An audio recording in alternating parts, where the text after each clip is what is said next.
Hi,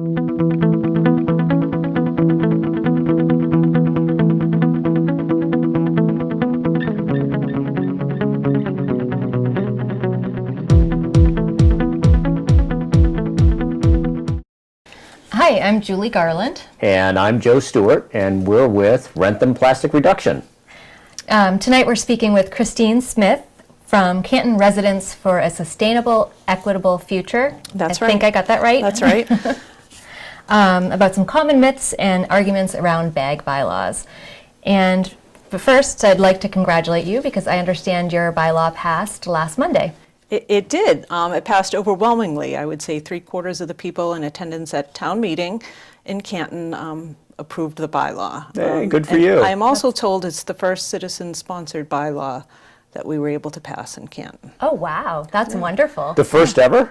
That's what I'm told. I don't know if that's accurate, but that's everyone's recollection. So That's Citizens for a Small Government. That's right. Excellent. Exactly. Wonderful. So before we get into the common myths, I wanted to ask you about what you learned about the effect that single-use plastic bags have on single-stream recycling. Sure. Well, we spoke to our recycling provider and waste provider is Republic Services, so we spoke to the recycling coordinator there, and she told us it's a big problem. A lot of people put the bags in the single-stream recycling, and they don't realize they're not recyclable. The bags jam the recycling machinery, which then the whole machinery has to be stopped and pulled out manually. So it's an increase in time and of course cost, which will be ultimately passed on to the towns when their contracts renew. The other piece we learned about was that people put their recycling inside a plastic bag and then in the single stream container, which also makes those items in the bag not recyclable because they can't see what's in the bag. Yeah. They assume it's put into the trash system. So there are two problems. Yeah. I actually recently learned that you should not be putting recycling inside of other recycling because it ends up not being able to be sorted. Right. They can't tell what it is. Exactly. Right. Exactly. So when we visited E.L. Harvey, which is our provider, we were told a similar thing. We were told about how the bags wrapped around the shafts and prevented recycling from being appropriately sorted, and then ended up contaminating the recycling, and a lot of it would end up going into waste. Right. So, which is then shipped somewhere else. Right. So it's doubling. You would be better off to put it in the trash in the first place than to recycle it improperly. Right. Because it doubles the carbon footprint. Yeah. Yeah, I didn't know that. It's an interesting way to think about it. When in doubt, throw it out. That's Right, exactly. So if you don't know that it can be recycled, don't put it in recycling. Right. Okay. Good to know. so. Okay, thank you. Do you Shall I start with my I questions? think you should. Okay, so I'm going to let my inner libertarian come out and ask some questions that have been posed to us, and I'll start with the essentially a small government thing. I mean, why are we going to force this on the citizens of Wrentham? Right. So the government, I understand that concern, but the government does impose a lot of other safety regulations, health and safety type regulations, such as speed limits and, food inspections. You have to be a minimum age to buy tobacco or alcohol. Those are the same types of restrictions. Plastic is contributing to the pollution in our cities and towns. It has health impacts, and so the government has a responsibility to protect its citizens that way. Mm-hmm. And I would add to that this particular petition is a citizen's petition. We've collected signatures in town. We've been working, they're residents of Wrentham that are working towards this, and it's the citizens electing to do this. It's not the state telling us that we have to do this. Exactly. Okay. And did you have any businesses in Canton who were opposed? We did not. We reached out to the Canton Association of Business and Industries, which is a local business organization. They did not have a meeting prior to town meeting, so they weren't able to vote on it.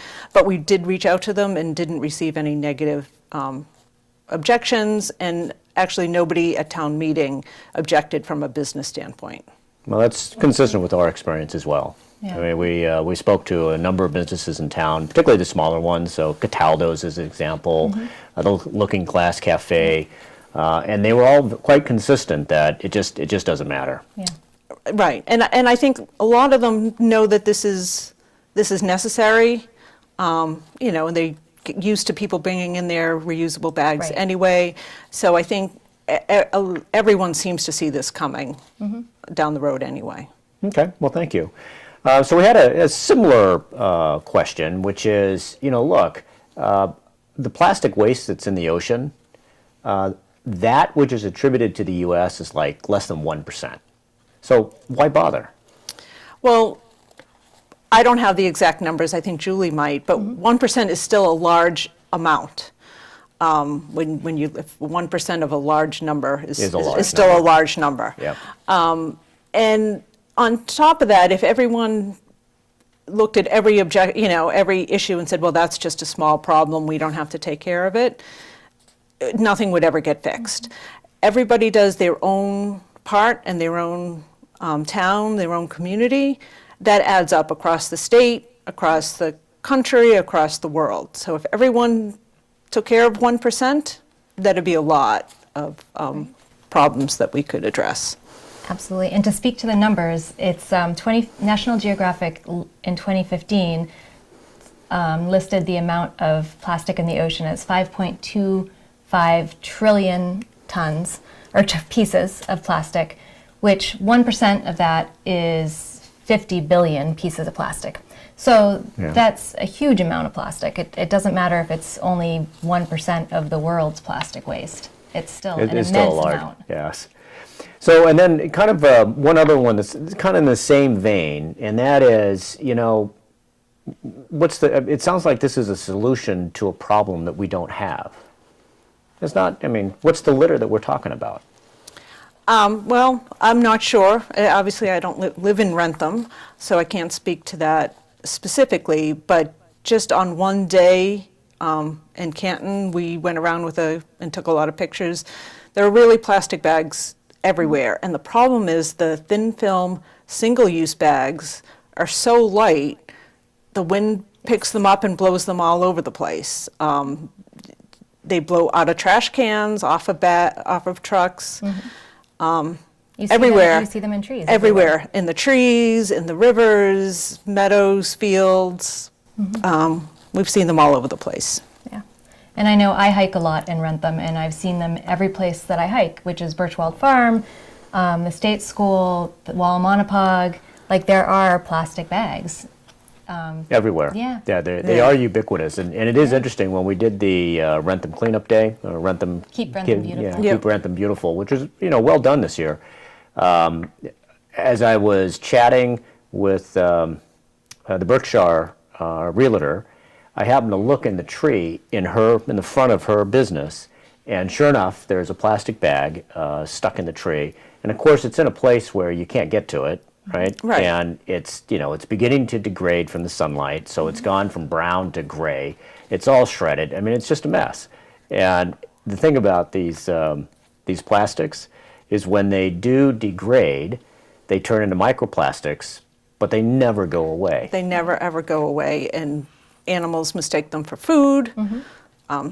Marine animals mistake the microplastics for food. Right. They eat them.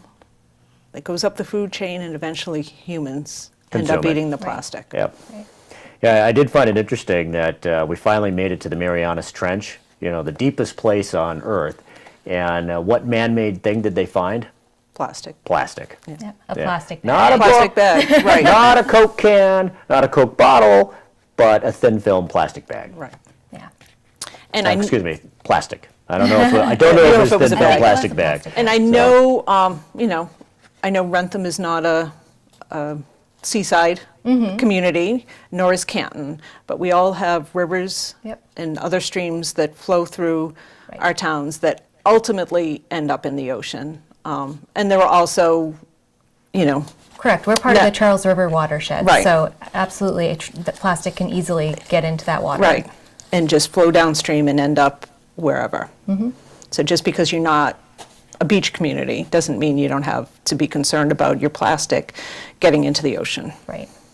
And there was, in fact, a study 2 weeks ago, I think, that was released that they found in a very remote mountain microplastics in the air. That was one thing we added to our presentation as well. Yeah. People are breathing, you're breathing it in. Yeah. Yeah. It's not just in the water. It's everywhere. So now, what else did we want to cover? We are shipping our trash to Rochester, Mass. So there is a carbon footprint there where we're moving it. And then all those plastic bags that are in our single stream recycling that end up in the waste pile at EL Harvey, I don't know that they're being shipped to Rochester. My understanding when I spoke with the general manager there was that a lot of the recycling and a lot of the waste from the single stream recycling was then being shipped to either Ohio or Virginia. So Right. it's not a small carbon footprint we're talking about. Right, right. We have some residents that are very concerned about the cost of this proposed bylaw because our town has a part-time health agent. And we have spoken to him. But I wonder before I speak about what he said, I'd love to hear what your experience was. In terms of cost to the town. In terms of cost to the town. Initially, the director of the Board of Health did have some concerns about that. Our citizens group offered to help with the implementation. So now that it's passed, we have a 6-month period, and we are now working with them on putting together a letter, a notification that our group is going to go divide up the town and go hand to hand, door to door rather, to hand out information to alleviate that from the Board of Health's problem. A lot of the, once it goes into effect, my experience in talking to other towns is that a lot of it comes also from citizens. Hey, I was just at such and such store, they still have plastic bags, rather than day to day going door to door and make sure they have the plastic bags. Also, if they have a food inspector or a tobacco inspector, when they're going to those establishments, they can also check on the bags. So our finance committee did not think it was going to be an added burden cost-wise to the town. And there, ultimately could be some cost savings and recycling costs and saving recycling costs. Absolutely.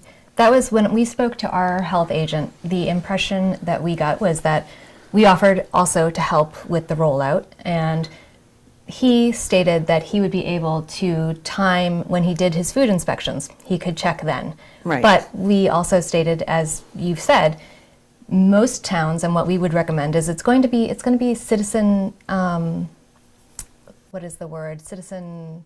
They make phone calls. Yeah, Right. exactly. Get a if phone you call, see it, send an call. email. Exactly. And ultimately the goal... Citizen report. Report it, right. Ultimately, the goal isn't to punish a business. I mean, if they aren't going to comply, obviously I assume your bylaw has some We do have fines that. in there.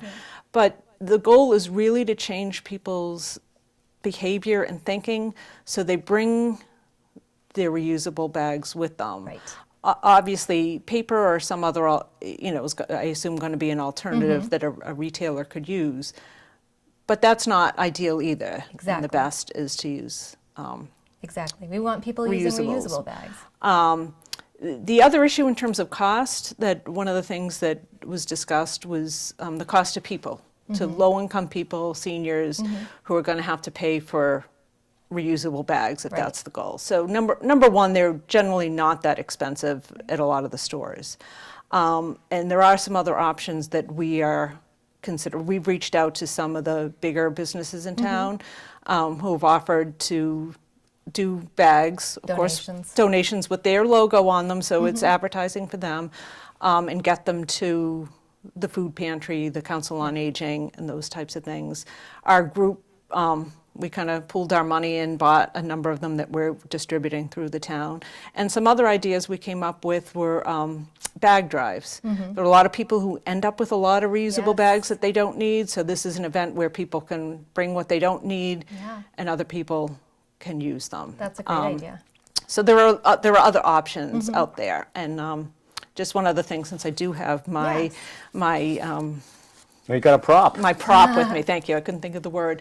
Was people say, "Oh, I forget. I forget them, or Right. sometimes in my case, or other members of my family who shall go unnamed, when we go grocery shopping, we remember them, but if you're out and you're like, oh, I need to run into CVS, people forget, oh, I don't have them with me. So these are pretty cool nylon bags that I keep in my glove compartment, and you open it up. And look at that. Oh, and it even stays attached. At so the you bag, so you don't lose container. anything, and it's a nice plastic bag. These our library did as a fundraiser, so that's Nice. another option. And there you have your bag, and it's very similar to the plastic bag in that it is waterproof. So if you were concerned about takeout food, which some people in our town were, Yeah. this is an alternative for that, and That's it just great. stays in, and then you just Yeah, that's excellent. you just put it back in. It's like a sleeping bag almost. Yeah, so I know someone who has like a container in her car that holds about 10 of these. So they're not taking up a lot of space. Right. So there are different options out there. Yeah. And also for anyone who's creative, I think I've heard on YouTube, you can learn how to make a bag out of an old t-shirt that you're no Yes. longer using. So the t-shirt isn't going into the recycling or the trash. Yep. And it's being made into a bag. You can actually, there's a YouTube video, which I have chickens, I haven't done this yet. You can use feed bags to make reusable bags. Yeah, interesting. So, if you're creative like that. And the other common objections, this was something we didn't really have at any of our presentations, but in some online discussions, I have a dog. I use the plastic bags to Right. scoop up after, my dog goes to the bathroom. So just, I assume yours is the produce bags that you get at those are actually good for that. Yeah. But the other plastic bags that no one ever thinks about are the bags that your bread comes in, or your bagels, or your newspaper. Those can all be used for those Exactly. ways. You're still going to have those bags to use. Exactly. And you can also go to Marshall's or the dollar store and buy a lot of dog bags for very cheap. Right. If that's Right. within your And budget. they actually degrade. Right. although if you're buying bread anyway in a Yeah, bag, why wouldn't you You reuse? have that plastic bag. Reuse, that's the first. People yeah. throw them out or don't Yep. think of using those. So it's really just changing people's thinking, I think. Absolutely. Absolutely. And one other thing that I wanted to bring up before we ended is thinking about the carbon. One of the arguments another argument that we've heard is the carbon footprint, the upfront carbon footprint for plastic is so much smaller than paper bags. So why Right. do Well, we want to get rid of plastic? number one, as I said, paper is an alternative, Right. but it's really the end goal is to have people use reusable bags. Exactly. And number two, retailers don't have to provide a bag for someone if they choose not to, if that's a big concern. But I think overall the the long-term carbon footprint of paper versus plastic, Plastic's worse. plastic's worse, Yeah. even though the upfront might be different. And I haven't read your bylaw, so I apologize. I don't know what your paper recycling content is. I believe it's 40%. Yeah, we made ours 100%. Yeah. We got some advice from an outside group, and so we had it at 40%, and we changed it. So any paper bag has to be 100% post-consumer recycled Wow, content. That's great. So, Yeah, and the other thing I think people forget as well is that, retailers, you are paying for plastic bags. It's Right. part of the cost of business.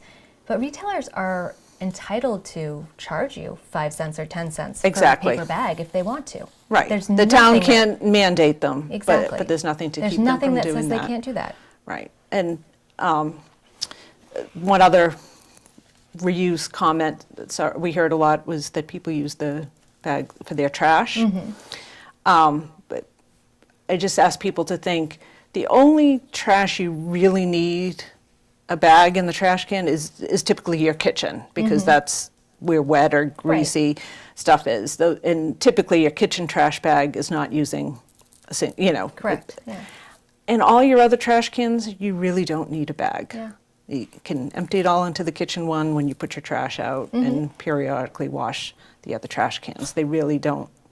It's not until we started using plastic bags that people started putting those in their Right. trash. Right. And Right. when I was a kid, we had a paper bag in our kitchen trash can. Yep. So And it worked just fine. it worked fine. Yeah. Yeah. Well, thank you. Do you think there's anything else we should touch on, John? I think we should wrap up. Okay. Well, Christine, thank you so much for joining us tonight. And can you tell us your website? Because I'd love to send people to visit it. Sure, it's easy to remember. It's sustainablecanton.org. Okay. Oh, I'm sorry. Scratch that. Sustainablecanton.com. Sorry. Great. No, thank you. Because I was on it earlier today, and it's very nice. There's a lot of information on it. Right. There's a lot of information, not just about our Exactly. bylaw, but about recycling and plastics in general. In the environment. Right. Yeah. Well, great. So- So, of course, we want to thank you for coming to share your experiences with us. Oh, you're welcome, and I wish you good luck with your Thank you. bylaw vote. Yes. When is So town meeting? Our vote is on Monday, June 3rd, 7:30 at the King Philip Auditorium. And vote yes. We hope to see you there.